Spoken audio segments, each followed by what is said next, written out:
दोस्तों, देवी संध्या के कारण ही समस्त पुरुष जाति को मिला यह श्राप। आइए इस प्राचीन कथा के माध्यम से जानते हैं देवी संध्या ने पुरुष जाति को श्राप क्यों दिया। दोस्तों, एक समय की बात है, देवर्षि नारद भगवान शिव के दर्शन करने के उद्देश्य से कैलाश पर्वत पर जाते हैं। देवर्षि को देखकर भगवान शिव प्रसन्न होते हैं और कहते हैं, हे नारद, आज किस कारण से कैलाश पर तुम्हारा आगमन हुआ है। अवश्य ही प्रभु ने कोई लीला रची है जिसका भाग्य बनकर तुम यहाँ पर आए हो। नारद जी कहते हैं, हे भोलेनाथ, आप तो संसार के कण में वास करते हो, भला आपसे कोई बात कैसे छिपी रह सकती है। हे प्रभु, मन में आपके दर्शन करने की इच्छा हुई सो चला आया। आज मेरे मन में एक शंका निर्माण हो गई है, उसी का समाधान करने के उद्देश्य से आपके पास आया हूँ। कृपया मेरी इस शंका का समाधान कीजिए। भगवान शिव कहते हैं, हे नारद, तुम्हारे मन में जो भी शंका हो निसंकोच होकर पूछ लो, तुम्हारी हर शंका का समाधान किया जाएगा। अतः तुम्हारी जो भी शंका हो पूछ लो। देवर्षि कहते हैं, हे दीननाथ, आप परम दयालु और कृपालु हैं, अपने सभी भक्तों पर समान कृपा दृष्टि बनाए रखते हैं। भक्त के मन में क्या चल रहा है आप स्वयं भी जान लेते हैं और उसकी इच्छा को पूर्ण करते हैं। मेरे मन में जो शंका है उसे भी आप भली भांति जानते हैं। भगवान शिव कहते हैं, हे नारद, तुम्हारे मन में जो प्रश्न उठ रहा है उसे मैं अवश्य जानता हूँ, इसलिए अब पूछने में संकोच न करो। देवर्षि कहते हैं, हे प्रभु, आज मैं आपके पास यह जानने के लिए आया हूँ, देवी संध्या कौन थी और उन्होंने समस्त पुरुष जाति को कौन सा श्राप दिया था। आज मैं आपके पास देवी संध्या का मातव्य सुनने के लिए आया हूँ।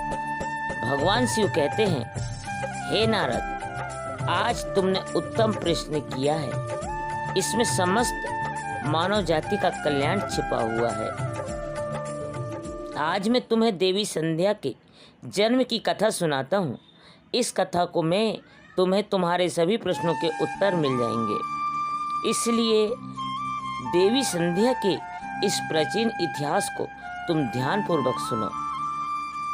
इसका श्रवण करने मात्र से ही कोटि कोटि पाप क्षण भर में जलकर भस्म हो जाते हैं। देवर्षि कहते हैं, हे प्रभु, मैं इस कथा को ध्यान से पूरा अवश्य सुनूंगा, कृपा करके आप मुझसे यह कथा कहिए। फिर भगवान शिव देवर्षि नारद को उस महान नारी संध्या की कथा सुनाना आरंभ करते हैं। हे नारद, जब सृष्टि का आरंभ हो रहा था तब सृष्टि के रचयिता ब्रह्मा जी कमल के आसन पर विराजित होकर भगवान का ध्यान कर रहे थे। उसी समय उनके मन में सृष्टि का निर्माण करने की इच्छा जागृत हुई। तब सबसे पहले उनके मन से विचार करने पर एक त्रिभुवन सुंदरी कन्या का जन्म हुआ। वह कन्या अत्यंत सुंदर और मनमोहिनी थी। मन से उत्पन्न होने के कारण वह ब्रह्मा की मानस कन्या हुई। ब्रह्मा जी उस समय ध्यान कर रहे थे और ध्यान करते समय वह कन्या उत्पन्न हुई, इसलिए उसका नाम संध्या हुआ। जब ब्रह्मा जी ने उस अत्यंत सुंदर स्त्री की ओर देखा तो कुछ क्षणों के लिए ब्रह्मा जी का मन विचलित हो गया। उसका मनमोहक रूप देखकर ब्रह्मा जी मोहित हो गए और उनके मन में काम भाव जागृत हुआ। ब्रह्मा जी की ऐसी कुपित दृष्टि पड़ते ही उस देवी का तेज नष्ट हो गया, जिससे वह देवी संध्या बहुत दुखी हो गई और उस स्थान को छोड़कर चली गई। हे नारद, ब्रह्मा जी के मन में किसी भी प्रकार का विकार उत्पन्न नहीं हो सकता, किंतु प्रभु की लीला तो देखिए। उन्होंने अपनी लीला दिखाने के लिए ब्रह्मा जी के मन में विकार डाल दिया। उसी विकार के कारण ब्रह्मा जी के मन में कुछ क्षणों के लिए काम का भाव उत्पन्न हो गया। प्रभु की ऐसी लीला रचने के पीछे समस्त मानव जाति का कल्याण छिपा हुआ था। इसलिए अब तुम प्रभु की इस विचित्र लीला को ध्यान से सुनो। ब्रह्मा जी के ऐसे व्यवहार से देवी संध्या अत्यंत दुखी होकर चंद्रभाग पर्वत पर ध्यान करने के लिए चली गई। वहां जाकर उसके मन में इस बात की चिंता सताने लगी कि मैं तपस्या किसकी करूं, किस भगवान की आराधना करूं।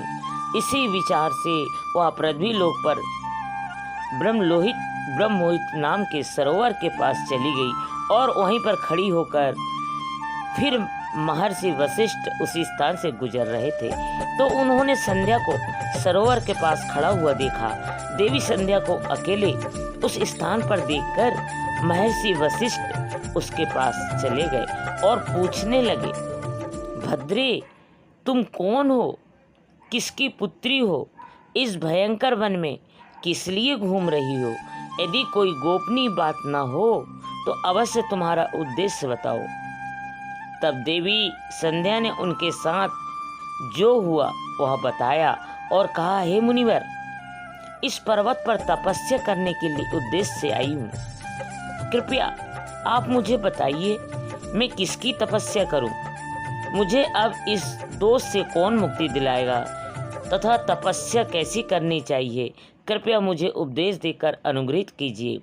संध्या की बात सुनकर महर्षि वशिष्ठ कहने लगे, हे देवी, तुम भगवान नारायण की तपस्या करो। ओम नमो नारायणाय नमः इस महामंत्र का जाप करो। जब तक भगवान के दर्शन न हो तब तक इस मंत्र का जाप करती रहो। स्वच्छ वस्त्र पहनकर उत्साह और प्रेम के साथ इस नियम का पालन करो। मौन धारण करते हुए भगवान के नाम का जाप करो। तुम्हारी भक्ति से प्रसन्न होकर भगवान विष्णु तुम्हें अवश्य दर्शन देंगे। इस प्रकार से महर्षि वशिष्ठ देवी संध्या को उपदेश देकर वहां से चले गए। देवी संध्या को अब तपस्या का मार्ग मिल गया। उसके हर्ष की सीमा न रही और वह बड़े आनंद के साथ श्री हरि की तपस्या में लग गई। वह महर्षि के बताए हुए नियमों का पालन सावधानी से करने लगी। इस प्रकार सभी नियमों का पालन करते हुए देवी संध्या ने 4 युगों तक अपनी तपस्या चालू रखी। उसका व्रत, तपस्या, भगवान के प्रति श्रद्धा को देखकर सभी देवताओं को बड़ा आश्चर्य हुआ। भगवान विष्णु भी देवी संध्या की तपस्या से अत्यंत प्रसन्न हुए और फिर वे मनोहर चतुर्भुज रूप धारण करके उसके सामने प्रकट हुए और देवी संध्या से कहने लगे, हे देवी, उठ जाओ, मैं तुम्हारी भक्ति से अत्यंत प्रसन्न हूँ। भगवान विष्णु की मनोहर छवि देखकर देवी संध्या शीघ्रता से खड़ी हो गई। भगवान का वह रूप सैकड़ों सूर्य के समान तेजवान दिखाई पड़ रहा था। भगवान के ऐसे रूप को देखकर देवी संध्या स्तब्ध रह गई। उसे समझ में नहीं आ रहा था कि वह क्या करे और क्या न करे। उसके मन में भगवान की स्तुति करने की अभिलाषा हुई, किंतु वह भगवान के उस रूप को देखकर कुछ भी बोल नहीं पा रही थी। फिर भगवान विष्णु ने देवी संध्या की ओर मनोदशा को जान लिए और उसे दिव्य ज्ञान, दिव्य दृष्टि तथा दिव्य वाणी प्रदान की। फिर देवी संध्या बड़े उत्साह से भगवान विष्णु की स्तुति करने लगी। उसके एक एक वाक्य में उसकी भक्ति और समर्पण दिखाई पड़ रहा था। तपस्या के कारण संध्या का शरीर अत्यंत क्षीण हो कमजोर हो गया था। तब भगवान ने अपनी अमृत दृष्टि डालकर उसके शरीर को हष्ट पुष्ट बना दिया और मधुर वचन में उससे कहने लगे, भद्रे, तुम्हारी तपस्या से मैं अत्यंत प्रसन्न हूँ। तुम अपनी इच्छा के अनुसार वर मांग लो। फिर देवी संध्या ने कहा, हे प्रभु, यदि आप मुझ पर प्रसन्न हैं, मुझे वरदान देकर अनुग्रहित करना चाहते हैं, तो पहला वर यह मांगती हूँ कि संसार में जितने भी प्राणी हैं, पैदा होते ही उनके मन में काम का विकार उत्पन्न न हो। दूसरा वर मैं यह मांगती हूँ कि मेरे पतिव्रता धर्म कभी खंडित न हो। और वह तीसरा वरदान मुझे यह दीजिए कि अपने पति के अलावा किसी अन्य पुरुष के प्रति मेरे मन में आसक्ति न हो। जो भी पुरुष मेरी ओर काम भाव से देखे वह नपुंसक हो जाए। फिर भगवान विष्णु ने वरदान देते हुए कहा, हे कल्याणी, आज तुमने संसार के कल्याण के लिए उत्तम वर मांगा है, इसलिए आज से ही पैदा होने के बाद किसी भी प्राणी में काम वासना का भाव नहीं होगा। मनुष्य के शरीर की 4 अवस्थाएं होगी, बाल्य, कौमार्य, यौवन और जरा। मनुष्य को कौमार्य अवस्था के अंत में ही काम भाव का उदय होगा। तुम्हारी इस तपस्या से आज मैंने यह मर्यादा स्थित कर दी है। संसार में कोई भी प्राणी पैदा होते ही काम भावना से युक्त नहीं होगा। तुम्हारे सतीत्व की प्रशंसा तीनों लोकों में होगी और तुम्हारे पति के अलावा जो भी पुरुष तुम्हें काम की दृष्टि से देखेगा वह तुरंत ही नपुंसक हो जाएगा। तुम्हारे पति बड़े भाग्यवान, तपस्वी, सुंदर तथा तुम्हारे साथ 7 कल्पों तक जीवित रहने वाले होंगे। हे देवी, तुमने जो वर मांगे हैं मैंने वह प्रदान किए हैं। अब मैं तुम्हारे मन की बात कहता हूँ। पहले तुम्हें अग्नि में अपने शरीर को त्याग देने की प्रतिज्ञा की थी। यह प्रतिज्ञा इसलिए करनी पड़ेगी क्योंकि ब्रह्मा जी की दृष्टि तुम पर पड़ चुकी थी। निर्दोष होने पर भी तुम अपने इस शरीर को त्यागना चाहती हो। यहाँ से पास ही चंद्रभागा नदी है। उस नदी के तट पर महर्षि मेधातिथि एक ऐसा यज्ञ कर रहे हैं जो 12 वर्षों में पूर्ण होगा। उसी यज्ञ में तुम अपने शरीर का त्याग करके अपनी प्रतिज्ञा पूरी करो, किंतु तुम यहाँ पर ऐसे वेश में जाओ कि मुनियों की दृष्टि तुम्हारे ऊपर ना पड़ सके। मेरी कृपा से तुम अग्नि की पुत्री हो जाओगी। जिसे तुम अपना पति बनाना चाहती हो उसका चिंतन करते हुए तुम उस अग्नि में अपना शरीर त्याग दो। इतना कहकर भगवान विष्णु ने अपने हाथ से देवी संध्या के मस्तक को स्पर्श किया। भगवान का स्पर्श होते ही देवी संध्या का शरीर आटे का बन गया। भगवान ने ऐसा इसलिए किया क्योंकि मुनियों का वह यज्ञ संसार के कल्याण के लिए हो रहा था और उस अग्नि में मांस न गिरे और अग्निदेव मांस भोजी न बन जाए। तदंतर देवी अदृश्य होकर उस यज्ञ के स्थान पर गई। उस समय उसके मन में एक ही भावना थी। उसने पृथ्वी पर आते ही सबसे पहले महर्षि वशिष्ठ जी के दर्शन किए थे, इसलिए उसने अपने मन में महर्षि वशिष्ठ जी को ही अपना पति मान लिया और उन्हीं का चिंतन करते हुए उन्होंने यज्ञ की अग्नि में अपने शरीर को त्याग दिया। फिर भगवान की आज्ञा से अग्निदेव संध्या के शरीर को सूर्य मंडल पर लेकर गए।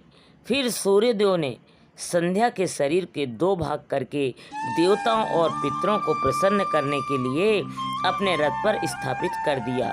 उसके शरीर का ऊपरी भाग प्रातः काल हुआ और शेष भाग संध्या काल हुआ।